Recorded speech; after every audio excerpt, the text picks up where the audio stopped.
ভয়ভীতি দেখিয়ে মিথ্যা তথ্যে পাসপোর্ট করিয়েছিলেন সাবেক পুলিশ প্রধান বেনজির আহমেদ। দুপুরে দুদকের জিজ্ঞাসাবাদে পাসপোর্ট অধিদপ্তরের ৮ কর্মকর্তা একথা স্বীকার করেছেন। দুদকের তলবে সকালে দুর্নীতি দমন কমিশন অফিসে যান পাসপোর্ট অধিদপ্তরের এই সদস্যরা। বেনজিরের বিরুদ্ধে অভিযোগ, তিনি পাসপোর্টে তার পুলিশ পরিচয় আড়াল করেছেন। ১৯৯৬ সালে হাতে লেখা প্রথম পাসপোর্টের সন্ধান মেলে সাবেক আইজিপি বেনজির আহমেদের। এরপর তার ৫টি পাসপোর্ট বই ছিল এমআরপি। ইন্ডিপেন্ডেন্ট টেলিভিশনের অনুসন্ধানে দেখা যায়, বেনজিরের বর্তমান পাসপোর্টটিতে বেসরকারি চাকরিজীবী হিসেবে পরিচয় দিয়েছেন তিনি। এছাড়া সরকারি অফিসিয়াল পাসপোর্টের বদলে ব্যবহার করেছেন সাধারণ পাসপোর্ট।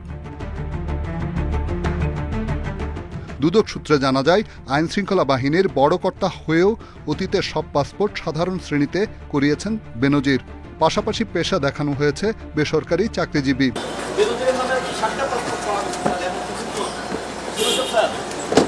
তবে এই বিষয়ে ক্যামেরার সামনে কথা বলতে রাজি হননি দুদকের কোনো কর্মকর্তা।